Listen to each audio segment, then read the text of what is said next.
Dad, are you just community goods? That bastard outside who's barely 6 months younger than me. He's yours, isn't he? Franklin's face didn't just darken. It convulsed. A vein popped in his forehead, throbbing like a second heartbeat. My chest felt light, airy.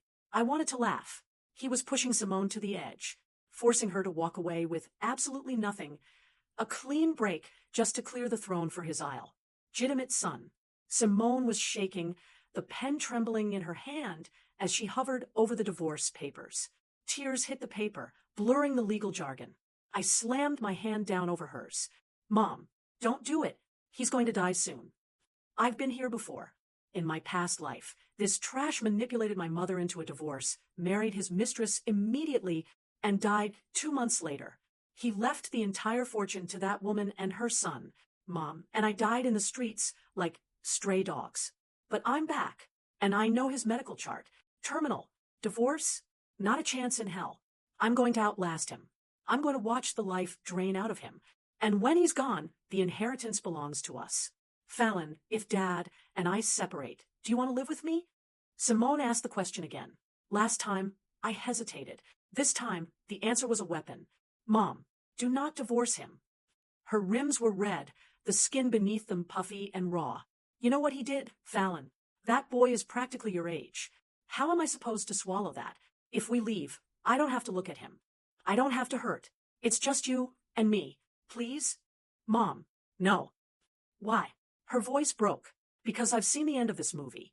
In the last life, Franklin used me as leverage. He knew Simone would burn the world down to keep me. So he made her choose, the money or the daughter. She chose me. She walked away with nothing. No alimony, no assets. The house, the cash, the company they built together. It all went to Felicity and Gunnar. 2 months after the papers were signed, Franklin died.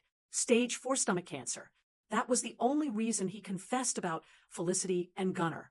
He wasn't guilty. He was dying. He needed to pave the road for his son. He couldn't let Simone take half the empire. So he bit down hard on my custody rights. He forced her hand. The second he got that divorce decree, he married Felicity. When he died, Felicity and Gunnar were the legal heirs. They took everything. And us. We were erased. Every time Simone tried to start a business, they crushed it.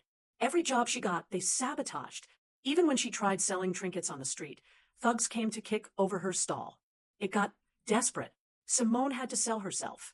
She let strangers touch her, just so I wouldn't starve. Felicity tortured her for 10 years. On my 18th birthday, Simone broke. She jumped from the 21st floor. But death didn't stop Felicity. She paid kids at school to wreck me. They gaslit the whole campus. They told everyone I was the bastard, that my mother was the homewrecker. No parents, no lifeline. Just me, crushed onto the asphalt by a speeding semi-truck on a delirious, blood-soaked night. The weapon used to hunt us down, Franklin's money, the fortune Felicity inherited and weaponized against us. Not this life. I am the wall. That piece of trash isn't winning this round. Mom, do you believe in dreams? I poured it all out. Every gritty detail of the hellscape we lived through in the future. Simone stared at her hands, whispering, I wouldn't degrade myself like that.